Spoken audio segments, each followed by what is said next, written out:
to Nisht for Me, the podcast that examines the ins and outs of British Jewish culture.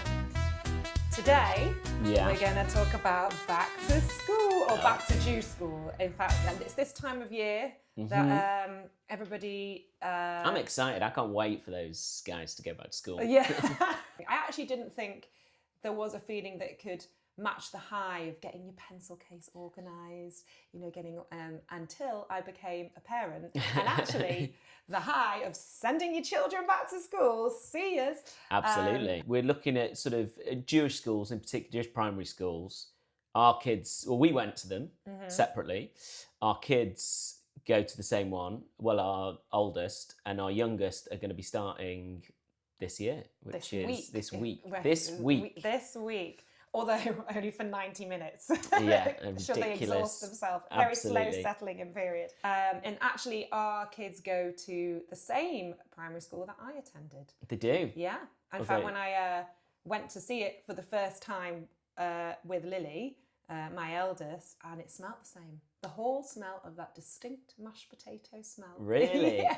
Do they still do it in perfect domes? Yeah, I hope so. I hope so too. That was my memory of my school. Scent of mashed potato and PVA glue, like just that kind of aroma.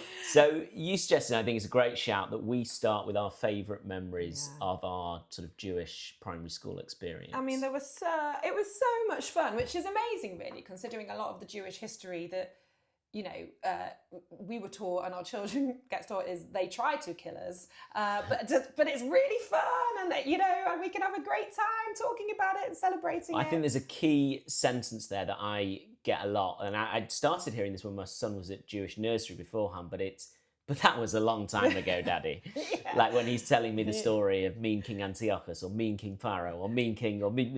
It's just constant. And I'm like, yeah, nothing bad's happened recently. We're fine. No, yeah, exactly. I remember the distinct highlight of being picked to be on the Shabbat table. Yeah. So every week, different children would be Shabbat Ima or Shabbat Abba from different years, and you got to sit on the table and you sort of simulate the Brochas, and you do the Brochas, but simulate a Friday night kiddush situation. And because these schools are kosher, so no kid, you're not allowed to bring in snacks or anything like that. So any occasion where you got a sort of extra bit of food or snack, be it a shortbread in the sukkah or whatever, was like an absolute brilliant day. But when you were on the Shabbat table, you got given a piece of challah. I'd say a hunk of challah. A good old sizable hunk of challah. And I remember thinking, this is brilliant. And it was, in my day, it was at the end of the day. Nowadays, when our kids, it's in the morning. I think we were the same, actually. So just before pickup. And I remember holding onto that piece of challah. You'd give out a tiny little bit to all your best friends, and then I would save a bit for my mum. God, you're so altruistic. I did not save any for anyone. I was like, but this is like manna from heaven. How, I need to share it. I need to spread the word. And I would come out of school with this Schneido bit of palm sweat ridden challah and say, Mum, I've got she must have put on great poker face, because probably one of those like faux enthusiasm things you have to do as a parent, like when your kid says, look at me, and they're like waving, but and then I used to give it to her. She must have thrown it to the birds when she was putting my seatbelt on or something. I was going to say, do you think Lily would bring it to you? But actually they do theirs in the morning, and if you're there, you get a bit of challah. You get offered a bit of challah. I know, or parents or younger siblings. Mikey's come home with 2 pieces before it's been made up. Absolute champ. But yeah, that was a real high for me. Oh, what that's about nice.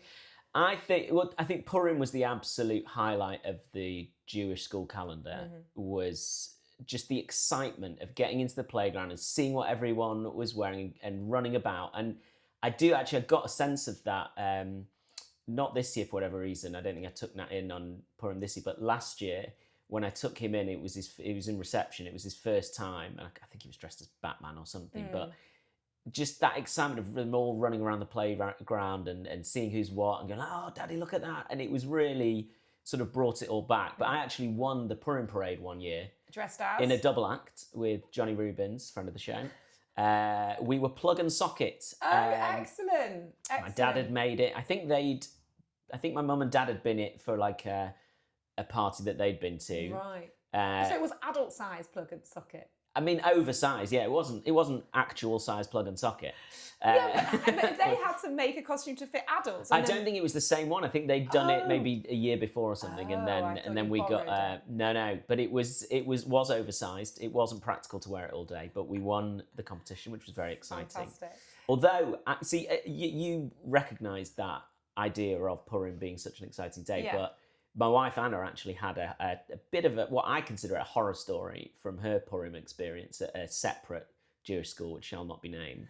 She went as 101 Dalmatians, or just a Dalmatian. Yeah, one of the 101. Yeah. I think she wore some like Disney pajama bottoms that were just like spotted or whatever. And because she was a girl wearing trousers, she had to be kept behind in a separate room with a few other kids who'd made the same mistake and was not allowed to participate in any of the activities of the day. Wow. Which I would say is child abuse. I would say so. I know we're not representative of the whole community, but I think as like a 6, 7, 8-year-old, whatever that is, cut them some slack. It's Purim. Absolutely. This reminds me of that time. Do you remember I think you might have been Friday night dinner. We might have had some non-Jewish guests and we were trying to explain Purim parades. And I misremembered what our friend Kim had gone as Purim. And I said, I've got a strong memory of Kim dressing up as Julia Roberts from Pretty Woman. That doesn't seem right. But I can see the costume and she had the cut-out dress. I mean, that's kind of wild. And then I texted her. She was like, "No, you idiot. That was your like 20-something birthday when it was you had a movie theme with ABC Eagle." And I was like, "Yeah, that makes more sense." And I'd accidentally told everyone around the table that she came as a prostitute for Purim. There is that amazing clip from one of those like TLC shows that's like pint-sized prom queen, or not prom queen. It's like where the pageants that they do, and there is like a 3-4-year-old toddler dressed as Julia Roberts from Pretty Woman and comes out to the music. And maybe I saw that and got it all mixed up. But yeah, apologies. Kim did not come as Julia Roberts for Purim. I'm just going to make that very clear. But another memory, weirdly, that I had that I loved about Jewish school was school dinners. I loved kosher school dinners. I feel like it was mostly mince a million different ways, but I absolutely adored them. I still, to this day, try and find something that is close to the syrup sponge dessert. I'm absolutely with you on that. It's weirdly, it doesn't seem to be a dessert that as many people remember. It's not your sort of cornflake crisp. It's not your chocolate pudding, which is also a good one. Yeah. But that was my favourite one, and it was sort of appley syrup in mine. I just remember the syrup being so thick and like glutinous. It was almost like glue. The thing I remember had a bit of a tang to it that maybe makes me think maybe it was just out of date. But that's why I feel like it had a sort of citrusy vibe. But citrusy vibe. That's what they put on the board. Yeah. But talking of the board, they also, later in my Jewish school career, they introduced sandwiches as an option. And occasionally they would have vosht, and it was spelt differently every single time. Every single day it was spelt differently. That's sort of our memories. Yeah. And I do genuinely feel, I think that was one of the happiest times of my life, being at KD Juniors. Yeah, actually when I went round with Lily, and obviously being in the same place, I was flooded with emotion. Really? And I actually texted my brother and I was like, God, it was just purely, I remember, when my dad, at very different times, would occasionally do pickup, and we were like, "Where are we going on holiday?" Because it meant that we were all going somewhere, like to Wales or something. Yeah. But just really, really, really happy memories. And actually, what's been amazing to see is that it looks like our kids are making the same memories. Yeah. Now. And so, other than the obvious kind of, we enjoyed it, we want something similar, or we want them to have that similar experience. Why did we send our kids to Jewish school? In my house, it was very much my decision. As in, my husband wasn't against it. In fact, he just didn't care as long as it was free. He didn't have to pay. He didn't have a Jewish education. Right. He wasn't against it at all. What's funny is, having that discussion with non-Jewish people, I remember just before Lil went to school, and I was out with a group of people who weren't Jewish and didn't know exceptionally well, and it came up, where she was going to school, and somebody asked me in a way that was, she sort of asked me in a way like, why are you doing that? And I I was trying to be generous about it at the time, and maybe she was just very confused because faith school to somebody who's obviously very secular could be a confusing situation. But I felt a bit like I had to defend my decision by the way that she asked. And actually, I don't think I imagined it, the tone, because somebody else around the table sort of said, well, she didn't have kids yet. She's like, well, when it comes to me, like maybe my parents would have wanted me to think about a church school of some sort. In a sort of very hypothetical way, but I thought, I feel like she might be coming to my defence slightly. It was quite a weird thing, a weird conversation, and so I didn't like having to feel like I had to defend myself. But if I was going to explain myself, I am very secular, and we're not particularly observant, but we're very culturally Jewish. We do a lot of the stuff, from Shabbat to, we going to shul on certain festivals, not all of them. We are quite culturally Jewish. And I wanted my children to understand why we do what we do. And also, this podcast is case in point, being Jewish, despite not being observant, is massive to my identity. And I think it will be a part of theirs. I hope it will be, because I hope, it has brought me a lot of joy and comfort over the years. So I want them to have this sort of grounding and understanding of where it comes from and what it's all about. And, there was also part of me that wanted to give them that link to the community, which is one of the, most beautiful parts of being Jewish, is that sort of, that sort of togetherness and being part of it. But also, my kids didn't go to a Jewish nursery. And so by the end of, it was becoming obvious to me that she was a little bit confused by the end of nursery as to what being Jewish meant. I remember we went to the library at one point. The library was temporarily housed in an old bank, and Mikey was in a pram, and it was a real struggle to getting him in the library up the steps. We had to schlep it from both sides. And the librarian saw it, and then on the way out showed us, listen, you come out the back route, it's much easier. And Lily said to me, she must have been 3, and said, why are we going this way? I said, they're showing us a special way out. She said, is it because we're Jewish? Yes, we are the chosen people. This is as good as it gets. I wanted her and my son to have an understanding of who we are. And it was either that, I said to Jamie, it's either sending them to Jewish school or it's on us, pal. Slightly outsourcing it somewhat. But what about you? Well, similar. When we obviously were in London beforehand, and Nat, our oldest, went to the same one as Lily, but a childminder run by a gorgeous Polish couple who were so loving to them. They were the only people I cried about leaving London. That's you've probably got some friends watching. I still see them. They just weren't in my life anymore. But they obviously weren't Jewish, and it wasn't they were sort of did it really nicely in that they kind of taught about all the festivals, as they do in Jewish school and Jewish nursery as well. But I just remember us asking them, around Christmas time. It did actually coincide that year with Channukah, saying Nat might be a little bit confused. It would be great if you could do something on Channukah. It's a really lovely thing anyway, kind of bright lights and stuff. But we didn't want to be those kind of pushy parents. It was very kind of hands-off. Anyway, they went above and beyond and sort of did the most.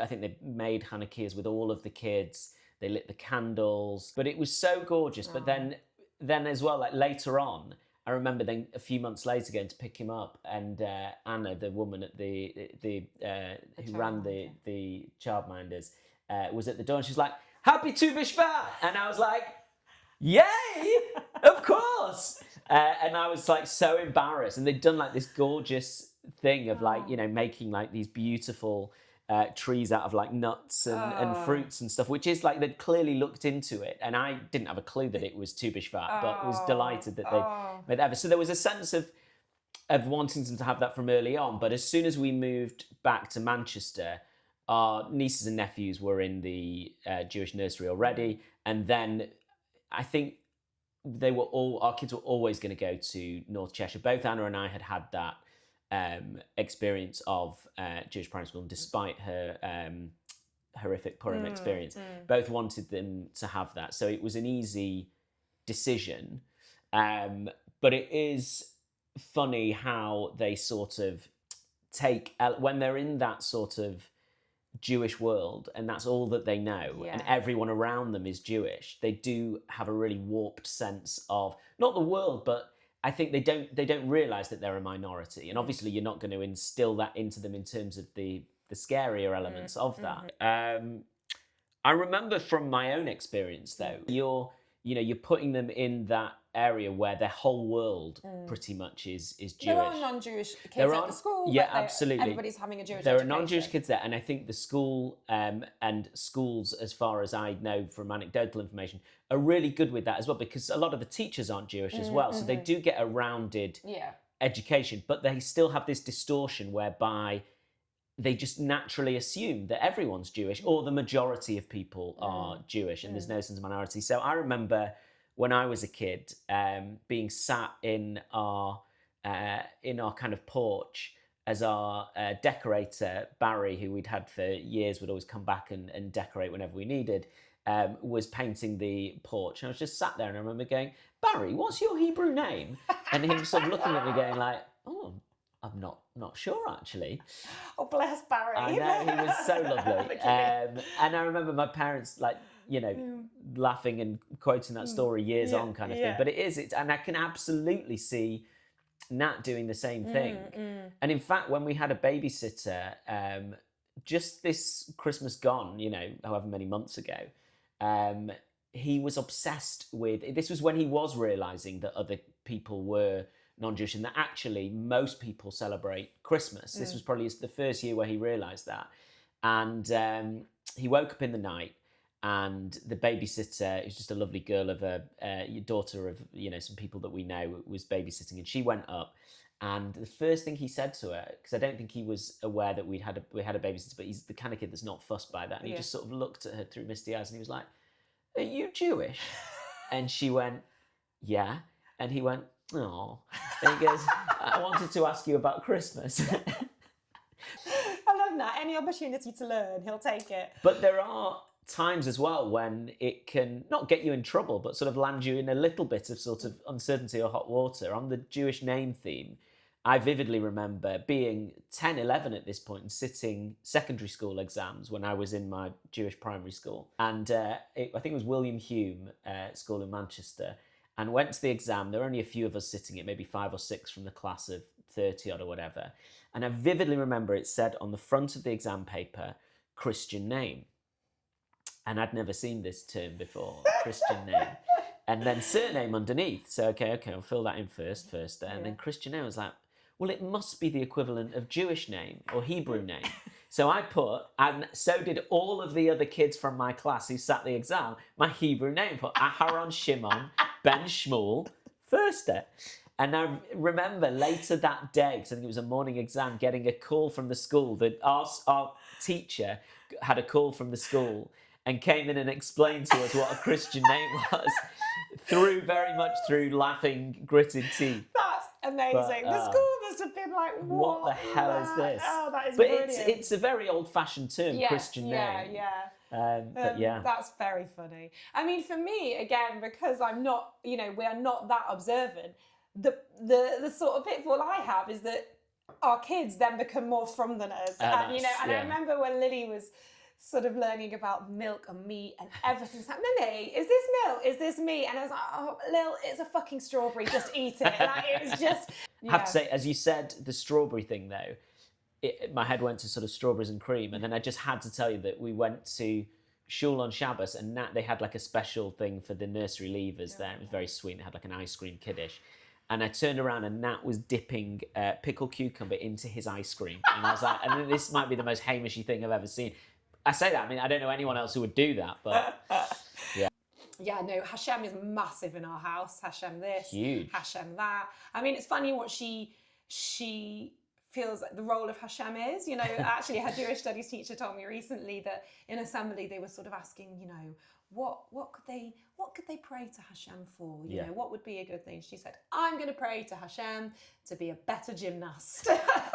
Hey, I like You that. got our priorities right. Absolutely. Yeah. But you can also use that to your advantage. What do you mean? I've found. So I remember Nat was not sleeping brilliantly at one point, and he was like, I'm scared. What if, you know, someone comes or this, that, and the other? And I was like, mate, look at your door.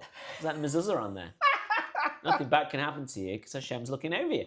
And that was it. He was like, oh, okay. We should invent mezuzah night lights. Is that kosher? Ooh. Because then that's I can't kind see of why it wouldn't be. It's this, you know, a sort of sense of security, as though like Hashem's light is emanating from your door. And it could have sensors and trigger the alarm and be linked into the system. Go straight to the CST. Just to play into our Jewish anxiety. Absolutely. Oh gosh. I mean, speaking of Jewish anxiety, I mean, we have touched on this, but I suppose it has been a true joy watching Lily eventually learn about her Jewish faith in a way that makes sense. And, you know, I remember when our kids first started learning Hebrew, and they came home and they started to sort of speak fake Hebrew, but they did it with perfect intonation. Like, they didn't have a bloody clue. It was all gobbledygook, but they just did it in this like slightly aggressive up and down tone. And they used to do it to each other all the time. It was so fun. Yeah, all the time. They'd sort of mix kind of bits that they'd learn in Ivrit with bits of Jewish songs, and then just literally gobbledygook. And But it's, you know, but I know we went on holiday together last summer, and I went to Greece, and I remember when we got off the plane and we were in the immigration hall waiting for our passports to be checked, and the kids were just singing some sort of, I don't know whether it was a Pesach song or whatever, so at the top of their voices, and, you know, just really just loving life. And I suppose what's been ever so slightly heartbreaking is that, you know, they started school literally a few weeks before October 7th. And the world seems to have changed from our perspective. From their perspective, you know, they did an evacuation practice, which, like, terrifying. Absolutely terrifying. But they thought it was the funnest game, and they did really well, so they got biscuits the next day. And again, how the school make these things feel safe and reassuring to them is just, you know, hats off to them for that. But I suppose it has been slightly, I felt this sort of kind of heartbreak watching her see all the joy at a similar timeline where it's felt the most scary for us. And I worry about that day when she learns being Jewish is not all joy. And it's not, or not everybody perceives it that way. And that is a parenting stumbling block that I don't know how to tackle. And, you know, I'd be very happy and appreciate other, you know, parents talking to me about how they've done it. But I have such a blurry memory of my own coming to that sort of realization, and it must have been linked to school, because I don't remember having the conversation with my parents, but I'm sure that we were definitely aware of and learnt about the Holocaust towards the end of Jewish primary school. And I don't know, I'd be fascinated to know, and should probably speak to the school about it, because our kids aren't there yet. You know, they're just coming to the end of, they're going into their final year of infants. So I hope they're not learning it there. But yeah, I think that's probably almost the gateway to it, when you because I remember in that instance feeling very special at school, because our Hebrew teacher or Jewish studies teacher who we learnt about it with went to shul with my grandpa and sat with my grandpa, so he knew him and would always make a fuss of, you know, of me as his grandson, and talk about, you know, use him as a reference point when talking about it. So I always felt quite special with it, but obviously we didn't go into the full detail. I don't think we realised the full horror of anything, rightly so.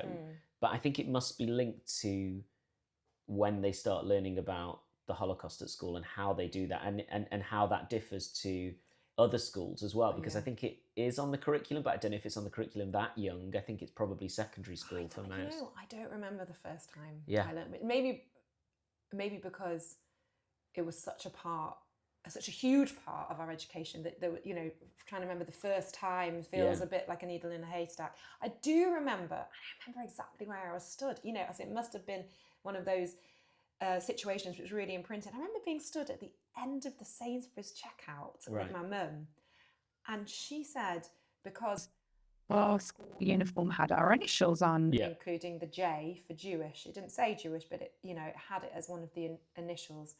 And I remember her saying, if anybody asks you what that J stands for, you say junior. Right. And again, it's probably one of those things where you probably didn't compute it at the time, but the fact that I remember it suggests it was a big moment for me. Like, oh, okay, this is something that I should hide. And I dread the day of having that conversation with Lily, but maybe the conversation is she shouldn't hide it and she should be proud. You know, quite soon after October 7th, I remember being in a like a, what's it called, like a Max Spielman photo development. Yeah, in the shop. 90s. You were in the 90s. Literally. What do they call those shops? Photoshop, I guess. Yeah. And as we were leaving, I was with Lil, and as we were leaving, somebody, somebody was sort of talking to Lil and said, "Oh, nearly Christmas," in that way that they do to children. And she was about to say, "We don't celebrate Christmas," and I schlepped her out the shop. And it was almost subconscious, I was like, "We're gonna go," and and I remember walking away feeling incredibly depressed about that particular instinct that I'd had. Yeah. To be like, no, we're just not going to tell anyone we're Jewish right now. We had a similar thing with Nat in a taxi with the driver was an Asian man with a big beard, and he was really friendly, and it was just me and Nat in the back. I can't remember where we were going, and it was Christmas Eve, I think, or possibly the day before, Erev Christmas Eve, possibly. I'm not sure. Eve, yeah. But I remember it was also, it coincided exactly with first night Channukah. I remember the guy going like, "Oh, big day tomorrow, fella," to Nat, and Nat going like, to me, like, "How does he know?" sort of thing. And I was sort of just like, yeah, he's very excited, lots of presents kind of thing. And then Nat sort of gave the game away, and you could see the guy was a little bit confused. I said, "Oh, so we're Jewish, so we do 8 nights of Hanukkah," and this guy was just the loveliest guy. We had the nicest conversation, but you think the worst in the moment. You think, I've had experiences where I've been in a cabin, experienced direct, overt anti-Semitism from a driver. This was not that guy. This was just an ordinary, I don't know if he was Muslim or Hindu or whatever. But my instinct was, don't go there, kind of thing. Especially when you're with your child. Exactly. Because it's kind of one thing for you to experience it, but incredibly confusing for them. And I'm not ready to burst their bubble. Yeah. And I think Jamie always says I'm being paranoid and over dramatizing the whole thing. But, they ask a lot of questions anyway. Yeah. Anna was telling me recently about her trying to explain IVF and surrogacy to them. I was like, good luck with that. I think Hashem did pop up at one point, and I think Lily said, "Well, Hashem gave them a baby," and Matt said, "Don't be so ridiculous." Anyway, but the school do it too, in a sense of, when they go on a school trip, the boys get told to bring a cap, rather than wearing their kippah or head covering outside of school, which is part of their uniform. And I don't know anyone who argues with that. I'm only too happy that they do that. I suppose there's something about Jewish schools in Britain, well, maybe in Manchester compared to maybe London, so they're small. And I'm sure every parent would recognise that a small community-based school is such a loving environment and a nurturing environment for a child to, have that primary education. And I think, it's. I love that, they know all the kids in all the different years, and it's not too overwhelming for them, and they're small classes, and it's got a special magic to it that is difficult to describe, but maybe probably exists at other primary schools that are not faith-based. But I think it does speak to that experience you were talking about earlier of sort of being a little bit interrogated on it, because I do think that the experience of going to a minority faith school, like whether it's a Jewish faith school or a Muslim faith school or another faith whereby there is a close cultural and communal element to it, does make it different to going to a Church of England school, which is, you're part of the, majority. I think there's probably similarities with Catholic schools. Yeah. Because but still, I do think that in the same way that we see ourselves as different because of that communal element, like so many non-Jews are always fascinated about the fact, well, how do you all seem to know each other kind of thing? I think it does speak to that, though, that it's not just a case of the school. Also, it should be said that with a lot of faith schools, Jewish or otherwise, they tend to perform better, or very well at least. And I do think that with sort of Jewish schools, that is the sort of immigrant mentality as well, of placing so much on education in the same way that, kind of Indian families do and Muslim families as well. Like it's important because, you kind of want to get ahead and succeed in the broader community, I think. It's an interesting conversation to have, I found, because, I'm often like in sort of mum chat groups, as in, whether it's watching a swimming lesson or a soft play or whatever, and that sort of chat of where are your kids at school or going to school, it comes up quite naturally. Yeah. And then it's been an interesting barometer of my anxiety, actually, because there have been times when I've thought, right, because you say the name of the school and they go, I'm not familiar with it. And do I explain that it's a Jewish school or not? Yeah. And it's been an interesting sort of journey of, obviously being sort of white, British, Ashkenazi Jews, we pass. We don't have to reveal our identity if we don't want to. Yeah. Or, our sort of... Our kids often take that decision out of our hands. Yes. And, I suppose it's what we've spoken about before. So, before October the 7th, I wouldn't have thought twice about telling anybody and everybody where my kids go to school. And I've had a few wobbles since that have, I feel like I've disappointed myself slightly in not doing it. And, and it's a real sort of I'm underestimating the person I'm talking to. Yeah. I'm thinking the worst. Yeah, but it's natural. Like, I can completely empathise. But weirdly, some people take you by surprise. So I was literally having this conversation with a dad watching swimming the other day who grew up in Cheadle, actually, where our kids' school is. And so he went to a Catholic school, and he said, I'm not going to choose Catholic school for my kids, but he just said, I can see why Jewish people want to send their kids to Jewish schools. And I didn't want to say why, because I didn't want it to sound accusatory. But you were genuinely interested. I was genuinely interested as to why. He's just like, I can see it kind of makes sense. And then I maybe slightly filled the gap. I was like, I kind of explained, culturally it is a massive part of our lives, and I want them to understand. He was kind of nodding along, but I didn't. It was interesting, so people do surprise you in a pleasant way as well. And again, I might be thinking the worst here, but I often get the impression that if you do mention it and it's not a school that they've heard of because it's not local, people assume it's a private school. When there is not. Like, I think not all of them, but the vast majority of the more mainstream Jewish schools in Manchester certainly are all state schools. But I think because we send them outside of the borough to go to school, just because it happens to be outside of where we live, I do think there's that assumption. And at its worst level, I remember, after October 7th, when JFS famously sort of, issued that bit of advice to their kids to sort of hide their school blazer because it had a Magen David. I remember David Baddiel sort of, I think, tweeted about that, and quite a few people came back and were like, "Oh, if that's the worst thing that happens, that a bunch of privileged private school kids, have to cover their blazer." And he goes, "Well, there you've just shown your prejudice because it's not a private school. No. It's a state school." Also, though, I just think, because I find myself doing that, like, it's the only Jewish state school in South Manchester, and then I just think, fuck off. Like, whether I send my kids to private school or state schools, none of your fucking... And I don't know why. It's one of these things of, like, people just do whatever they want. Everybody can stop judging each other. Yeah, absolutely. Just, do what... Yeah, anyway. So let's end with Nisht for me. School theme Nisht for me. Yep. Nisht for me at school was art. Just Nisht for me. And I have to, I clearly had zero talent. I remember one parents' evening, the art teacher saying something like, if Abigail wants to continue, for GCSE, she really needs to take it seriously.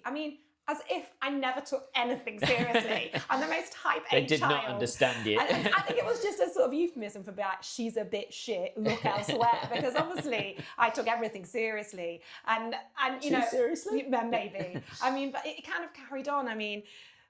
perhaps this is slightly tangential niche for me, but like on a lot of hen do's, there was a lot of like arts and craft. Not a lot. There was a little, you know, sometimes you'd have to like make a t-shirt or make a something. Decorate a cupcake. Something. This is my warped idea of what hen do's are like. I mean, it's not, yes. I mean, I adore all of my friends, and I was very privileged to be asked to join in these celebrations. But I remember one friend in particular, there was a sort of make your own something thing, and obviously she didn't organise it. It was her hen do, and she just leant across and she went, "You don't have to do this, Abigail." Like, I think she knew, Nisht for you. Like, don't worry, I won't be offended. Oh, well, I can sort of, I can't empathise with that because art at school was very much for me. I loved it.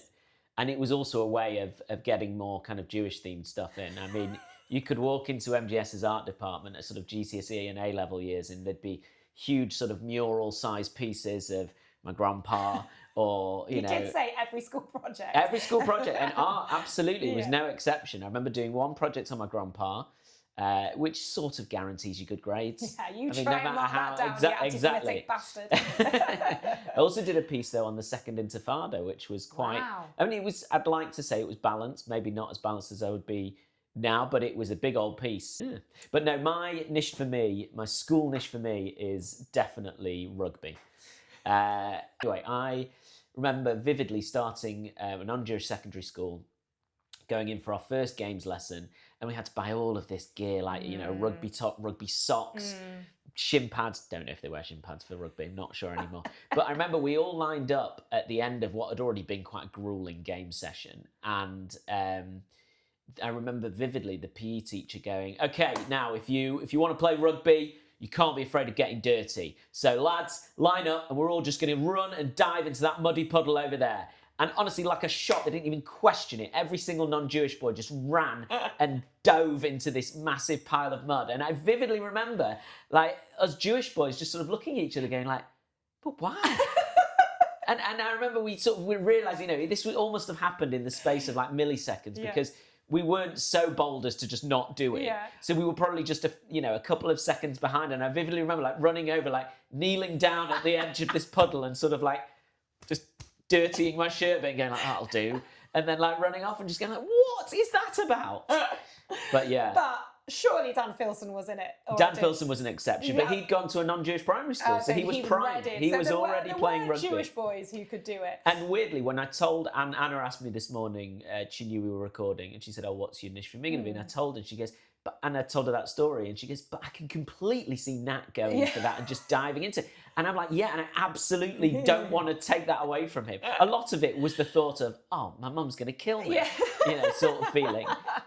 So yeah, that's Jamie played rugby, but he also hates mess, so I wonder how that competed. It was. I didn't enjoy and also then it was always at the end of the day, and then you had to like run for the bus with this enormous games bag covered in mud, just like, Nisht for me. Nisht for me. That's a good one. Yeah, so there we have it. That's back to school. I hope everybody enjoys attending school again. Yep. Shoving your kids into school again. Are you thinking we've got lots of school-age listeners? Hats off, guys. Shout out. I'm just wishing everyone well. Yes, and those who've got little ones settling in as well, as we do. Yes. Hopefully that all goes smoothly. And not too many tears. Indeed. Yeah. Of both parents and children. Yep. Yeah. All right. Well, we'll see you when we see you. Indeed. Ein Clahainu Adon Olam. We'll see you next week. Laptops away.